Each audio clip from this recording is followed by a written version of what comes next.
Hey everyone, I'm actually on a trip right now, so I'm recording this from a friend's house, so the audio might be a little different from normal, but I just wanted to make a little quick exotic weapon tier list update. We haven't really touched this in a significant way since like January or something, so I wanted to give you guys an update on the new exotic weapons, as well as quite a few placement shiftings because of meta updates. So yeah, without further ado, I'm going to start with tier list changes, and then toward the end of the video, we're going to talk about exotic weapons that have actually been introduced to the game, like the Praxic Blade, you see on your screen right now. I also didn't really give an official opinion on Wolfsbane and where it places in the tier list, so I'm going to talk about where I'm going to place that as well, even though that came out last season. Okay, so let's go from top to bottom. In terms of tier list changes, it's kind of hard to know what the tier list used to look like, so I just went over and I made a little changelog. So I'm going to go ahead and show you guys that right over here. Scroll through, and now you guys can see exactly what changed in the tier list from the previous iteration to the current one. If you're curious and you want the exact info. However, I am just going to be covering what I think are the highlights and are the most important representative of the endgame meta. I'm not going to cover like a lot of the stuff down here where I was moving stuff from E to F tier or D to E tier. So with that out of the way, let's go ahead and get started with Choir. So Choir and Tractor have been the only two S tier weapons on this tier list for quite some time, and I've actually finally decided to move Choir out of the S tier to the A tier.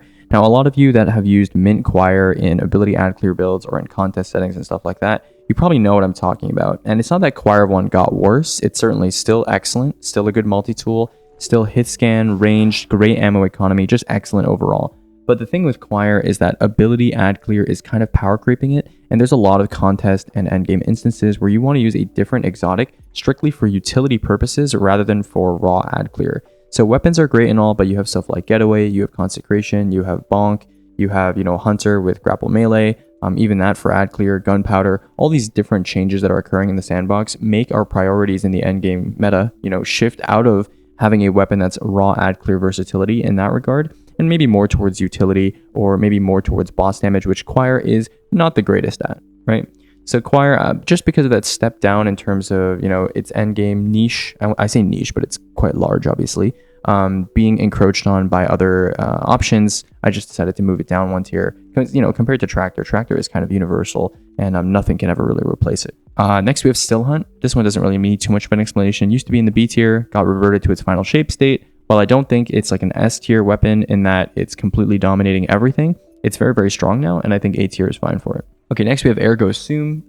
Yeah, this one, I moved from C to B tier. I think I underrated it a little bit, and now it's going to come back as a special weapon tick option for the Sage Protector 2-piece set bonus, which I think is potentially going to be relevant for a grenade spam meta for the next contest race. And of course, Ergo is just very versatile for a variety of reasons as well, on top of providing Pack Hunter to Legendary Swords, and other Ergos as well, which will make it more relevant again for Sage Protector, even outside of just doing its own tick damage, right? Next, we have Finality's Auger, which I've moved from the C tier to the B tier, as you can see here. By the way, these tier categorizations and scorings in terms of like ratings for Roam, DPS Day 1 Challenge, and speedrunning, I've redid all of these as well. So these, I think, should basically accurately reflect what people use these things for in the current endgame sandbox. So Finality's Auger, I've moved from the C to the B tier.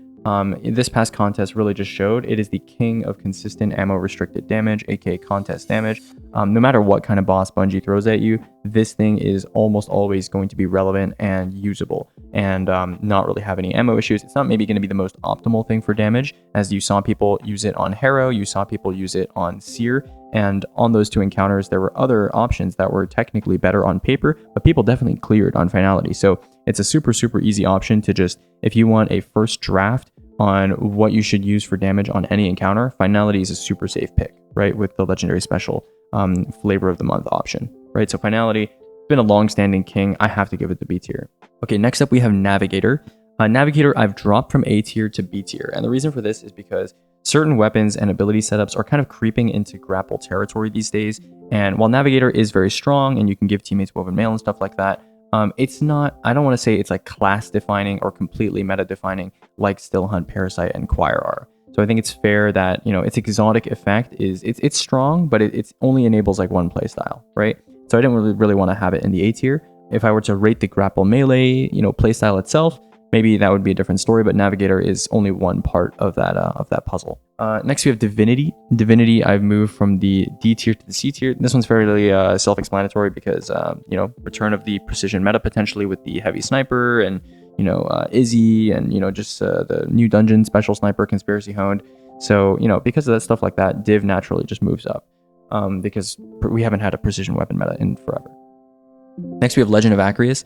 Acrius, I had it in the D tier. I'm moving it to the C tier now. It's going to live in the C tier with several other exotics that are basically good for contest damage, but they are for specific scenarios, right? So they're niche, but they're excellent in maybe contest. And that's stuff like Acrius, Whirling Ovation, and Wolfsbane, which you saw all three of these weapons in the most recent contest race. So you have proof right there. But I think Acrius, was a little bit underrated by me in particular, especially for shorter phases. I think it's a very, very easy option on bosses like Harrow. So I decided to move Acrius to the C tier. I can't underrate this thing because even in the boss damage spreadsheet, if you go to the sustain tab, this thing has a very impressive damage profile for an exotic heavy. It's definitely an outlier. And so it certainly deserves to be in the C tier. Next, we have Lord of Wolves. Used to be A tier, now moved to C tier. Got nerfed since we last spoke about it, so I don't think really need to say much about it. And in its nerf state, it's not really worth using over even certain legendary specials because of how much its DPS has dropped. It's still fairly decent backup damage and total damage from a special if you want just something to pump into an easy crit. But just keep in mind, it is kind of crit sensitive, and it's definitely not as applicable as it used to be like during OG DP and stuff like that. So yeah, C tier for that. Next, we have Whirling Ovation, which I moved from D to C tier, basically for the same reasons as Acrius. I think I underrated it a little bit for contest damage. It's not bad, but the fact that the Strand and Solar split of its damage really mean that you kind of have to be on Sanguine or like Foe Tracer or something like that to make full use of this weapon. Don't get me wrong, it's still like pretty good overall, but it definitely shines more when you can play like Solar or Strand Warlock. So, or like Prismatic, I guess, with one of those supers. So yeah, Whirling Ovation is pretty good. It's pretty good, but it's a little bit more situational. Like it's, in terms of where you can use it, it is less situational than Wolfsbane and Acrius. But in terms of to get the most value out of it, you do need to play like Sanguine, right? For the most part, for day one, that's going to be like the relevant exotic to talk about. Next, we have DARCI. DARCI, I moved it from E to the D tier, mostly because Conspiracy Honed and the new Heavy Sniper make it slightly more relevant than it used to be. I'm not going to put it in the C tier because it's certainly not as critical as something like an Acrius, but I don't think it deserves to be an E tier. Right now, by the way, the tier system, the way it works is S tier is completely irreplaceable, you know, genre defining, meta defining. A tier is kind of just, you know, very strong options that also have like a very noticeable exotic effect and they kind of dominate their area of the sandbox. B tier is like versatile, consistent picks. C tier is, they're not super consistent because they're not the best in all content, but in certain content, they're very, very good, right? So stuff like Acrius, like I mentioned, Ovation, Wolfsbane, Trinity Ghoul and speedrunning instances, Graviton Lantern solos, etc., etc. And then D tier is pretty good exotic effect, but not very often used, like pretty niche. E tier is like positive exotic effect in PvE, but not really sure where you would use it. And then F tier is like PvP exotics or stuff that's like really the exotic effect is not that strong. And then we have a couple more tier changes, and then we're going to talk about new exotics. So Grand Overture and New Land Beyond were both moved actually from B tier to D tier. And the reason for that is because Grand Overture, I don't really think there's a place where you would use this exotic unless you're just very comfortable using it. There are some day one teams that they just like using Grand Overture, right? So I'm not going to hate too much on it. But Grand Overture, I'm just not sure where you would use this over like a Finality Rocket Pulse in today's sandbox. Doesn't really make sense. It's arguably more annoying to use than Finality Rocket Pulse. And it's, you know, you have to store up your hits before damage if you want to be optimal, stuff like that. And I just think it's like a little bit awkward of an exotic to use, you know, the whole charge time thing, you know, if the boss is like rapidly moving. Finality, I feel like Finality Mint and Finality Rocket Pulse in general are just super, super consistent and what people are going to generally pick over Grand Overture these days. And the total damage on Grand Overture is not even that impressive. If you pre-stack, it's not too bad, but if you don't, it's not that impressive. And then speaking of New Land Beyond, it's a good exotic. It's a very high total damage outlier. But when you look at a lot of the total damage options we've been getting recently, and when you look at stuff like Conspiracy Honed and the Heavy Sniper, it's hard to see why you would take New Land Beyond in most content, outside of something where you need to shoot crits as an objective, like you know, like a OG Corregos or something like that. But you know, that's not really enough to define New Land Beyond as like a C tier exotic, where it's, I would say something is as usable as like a Whirling or like a Wolfsbane or something like that. So I think D tier, like one tier below that is fine. And then we also have new Malpais, which I've moved from the B tier down to the E tier. This got a stealth nerf this patch. It was the super regen, which was in the patch notes, but also the damage of new Malpais got nerfed to some degree. And it's no longer a total damage outlier. It's no longer a DPS outlier in any way. And it doesn't have the super generating effect that people used to treasure it for. And honestly, for ad clear, I think this thing was a little overrated even to begin with. And also, I want to say, like, the suspend on embedding 6 projectiles is very inconsistent on a variety of boss models. So, a bit confused on that one. But anyways, new Malpais, I don't think there's any reason to use this exotic really ever again for boss damage. So, that's going into the E tier. And yeah, that's pretty much it for exotic weapon tier changes. Now we're going to go over some new exotics, and then we're going to be done. 4 new exotics to talk about, or technically 3. Wolfsbane is not a new exotic, but we're going to go over them. First, we have the Praxic Blade, which I put into B tier. I think this is a totally safe pick for it. It is a strong defensive multi-tool. That's what I like to call it. It's kind of like Ergo, except it's more focused on defense rather than offensive utility. And I think people like this exotic a lot. And while it is a bit of a LARP exotic, it is genuinely pretty strong as a defensive option. I'm not talking about Stronghold, just in general on any subclass. Just using this thing to block and get free amplified. This is, by the way, Xderis used to be basically the only weapon source to get amplified on any subclass in this game. This is a much better option than Xderis for that. So, and it's also potentially, we're going to be doing some damage testing with some like upper hand throwing stuff. But that could also potentially be good for damage as well.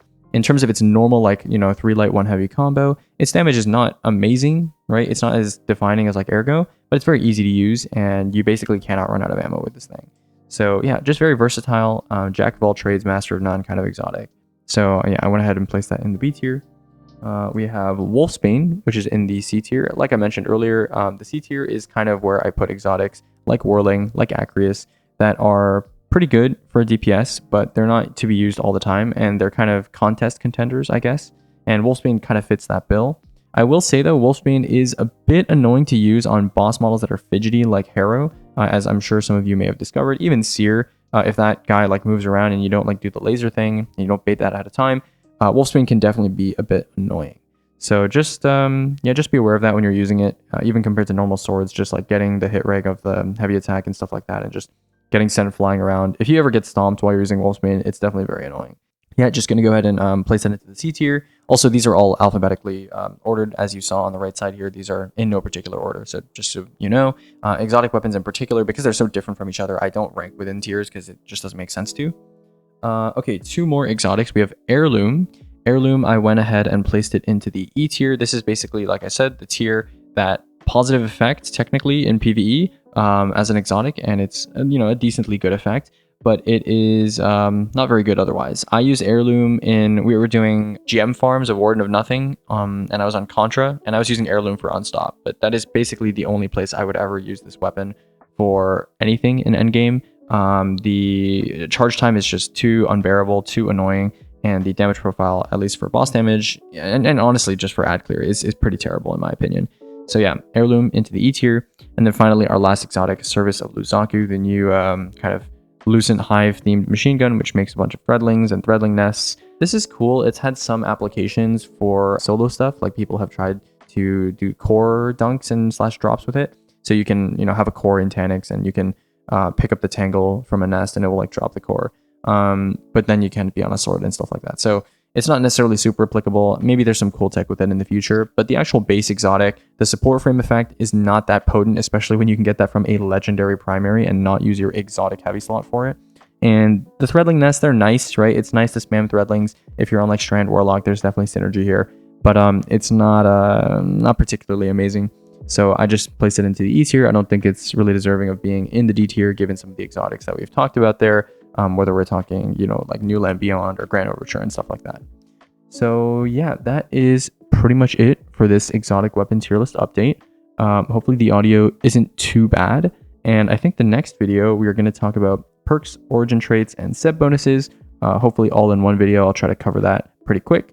And then we're going to do ability updates, which I'm working on right now. I just finished doing the aspect tier list, and I'm going to do ranking for that tonight.